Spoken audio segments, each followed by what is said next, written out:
Our Secret is the next C-drama that I have watched. It is a string of C-dramas I've been watching lately to get my fix from Hidden Love, which is like my favorite drama that I've watched this year so far. And Our Secret definitely has a lot of strengths, but it definitely had some problems that I kind of want to address in this podcast episode.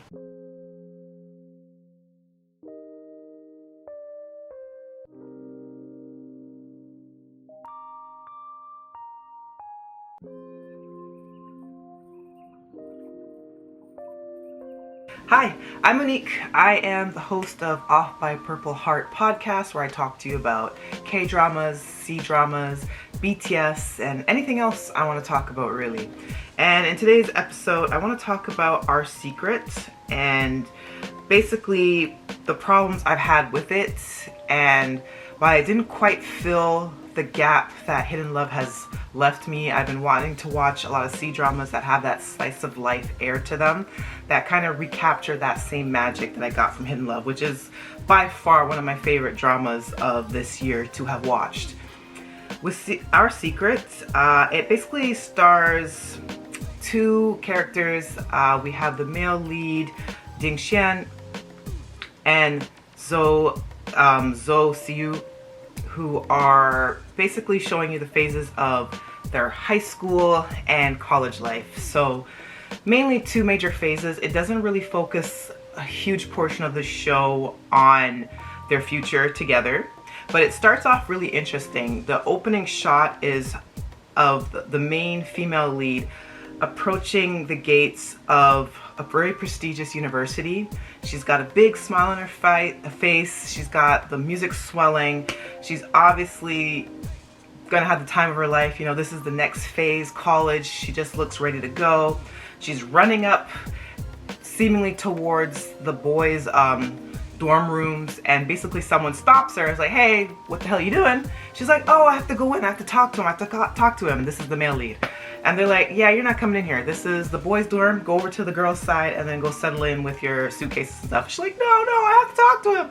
And they're like, yeah, get the hell out of here. So she reverts back around and has the bright idea, maybe I should make a public spectacle of myself and call out his name outside of his window of the boys' dorm side.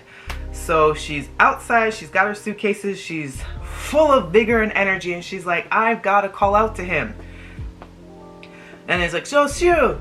And she's like screaming this out outside of his window, and you see like a crowd forming behind her. It's all epic, the music is blaring, and he comes to the window, and you as the audience, your heart kind of drops a little bit because you see the expression on his face and you know it's not going to be good.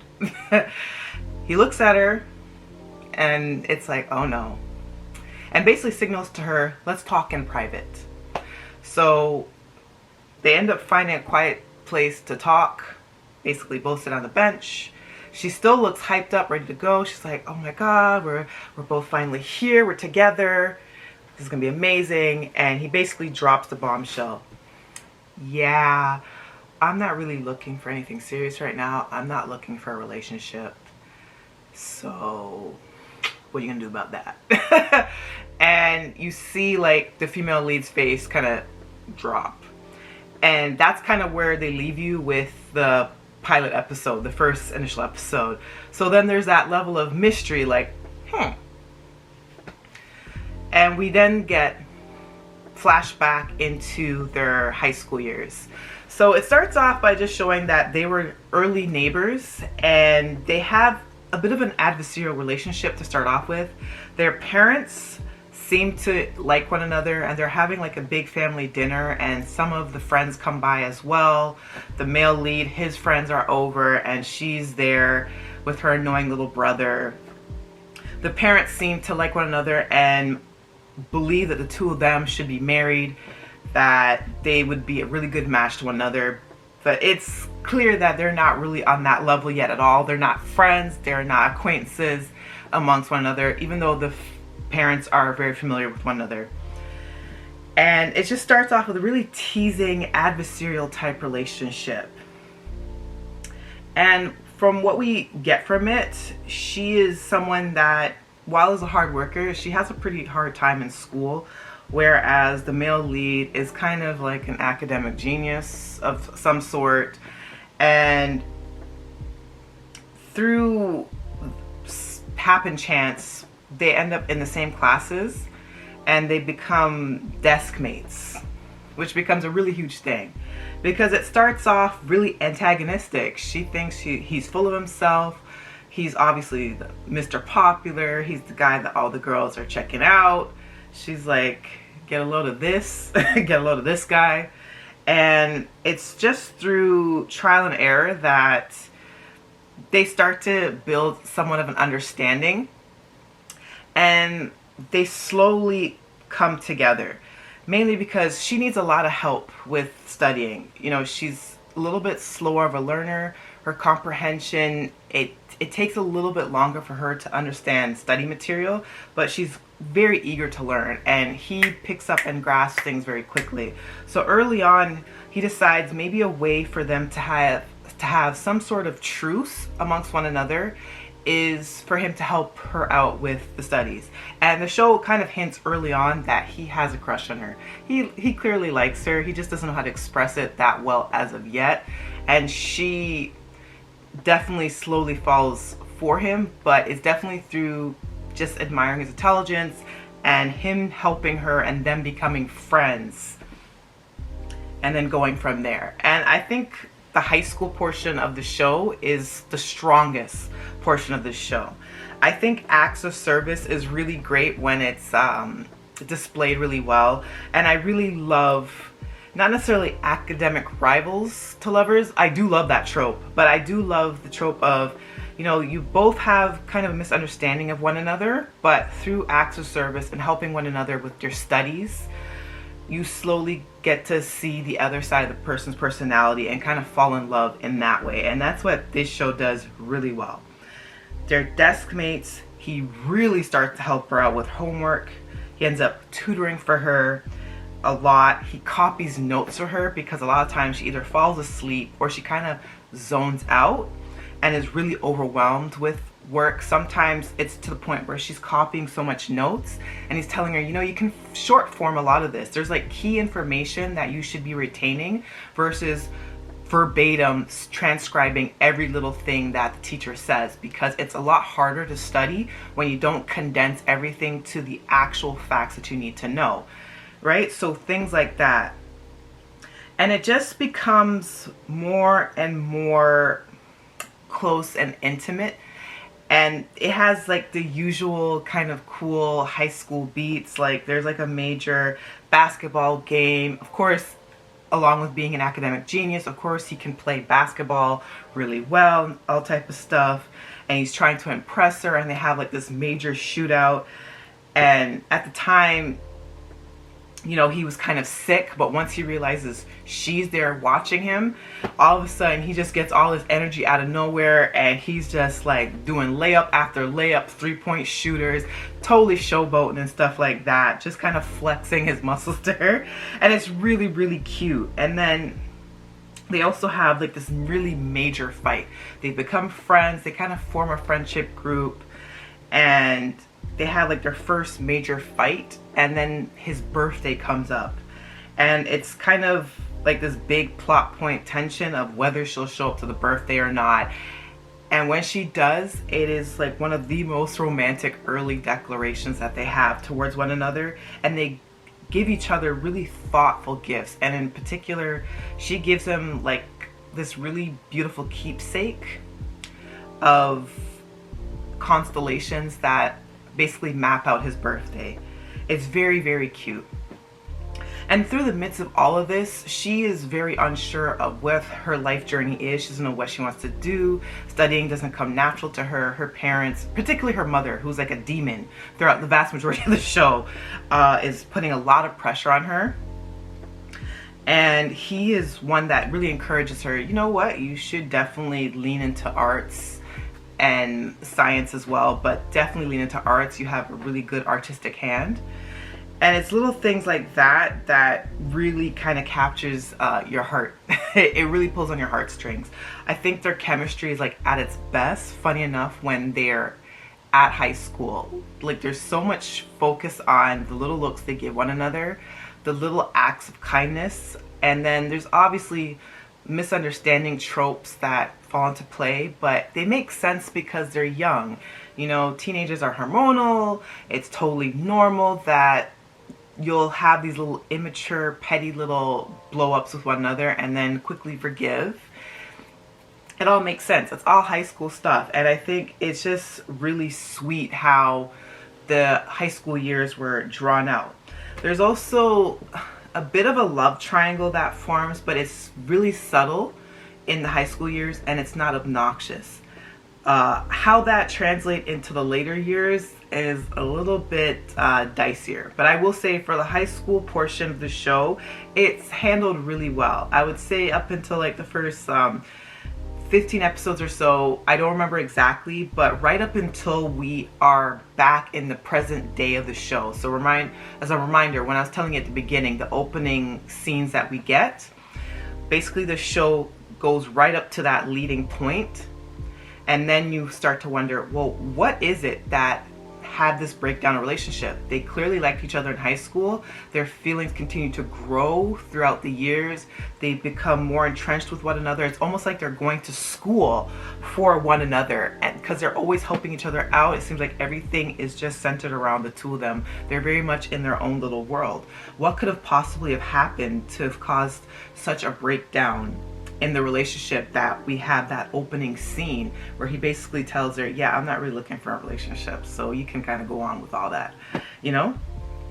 And we do find out why exactly that is, which is going to lead me into like the second phase of the show, which is definitely a lot more spoiler heavy. And that's where a lot of the problems for me from a narrative angle starts to come about. So in the second half of the show, when we get up right to the point of the opening scenes, we find out that basically her grades, while she steadily improved throughout her high school years, definitely as credit to the male lead's tutoring and copying notes and constantly being her cheerleader and always helping her out, she still has this problem of anxiety, especially when testing, which can happen to the brightest of students. You can know the information, you can retain it, but when it comes to actual tests, you kind of freeze up and all the information kind of flies out your head and you end up tanking, which is something that I have a lot of empathy for. So her major entry exam is a massive failure. So this exam, kind of like your SATs, which she would require to have a certain grade level to be able to go to one of the top universities in China that her male lead already is accepted into. She majorly tanks it. Like, I mean tanks it. And it's really heartbreaking. So then she has to come to a really hard decision. Either she takes the grades that she did get and the grade that she got through this entry exam and go to another university, maybe not as prestigious as the one that she's aiming for, that her male lead is going to, or she can go to one which would accommodate her academic level and still go on to study and have a great career, which is what her parents, especially her mother, encourages her to do. And she's like, no, I know that I can test better than what I did. I'm going to repeat the 12th year of high school, which obviously pisses off her mother. Her mom's like, you have to be for real. What the hell do you mean you're going to repeat 12th grade? Have you lost your mind? And it becomes like a major point of conflict. But part of it is that the male and female lead want to be together and she wants to go to the same university. She still doesn't have a clear path of destination of what she wants to do with her life. And he flat out asks her, please come to this university with me, which is kind of wild. Like, I'm gonna say, for dramatic purposes, for a fictional show, that's one thing that's really sweet and romantic. In real life semantics, you should never go to school just because a guy that you like is going. That's like the worst thing that you could possibly do. But yeah, she basically repeats the grade and does everything over again and then retakes the test. And obviously there's a time lapse that has happened. So when she finally does get the grades to be able to go to the same university as her male lead, her love interest, a lot of things has happened. There's a massive scandal that the male lead is involved in that involves his father who has also attended this same university, and it's basically put a black cloud over his head. And his father has also fallen very ill in this time as well, which has caused a lot of stress. So he has a lot of self-esteem issues kind of chipping away, students kind of talking behind his back, a couple of classmates in particular in his program, because he's on track to being a software engineer programmer. And it's kind of chipping away at him, and he's just at a point in time in his life where things are just not like how it used to be in high school when he was with Ding Xian. You know, when everything was kind of light and airy and they had this beautiful like high school relationship and romance with one another. It's nothing of the sort anymore. And there's like little things that are really sweet, like she would make a lot of little knickknacks for him as cheerleading, and they just had a relationship where it was just super close. They would share music with one another, just romantic and sweet. And then they have all this time and distance from when she had to repeat the 12th grade, retake the exams, and he's now fully immersed in college. So there is that gradual growing apart.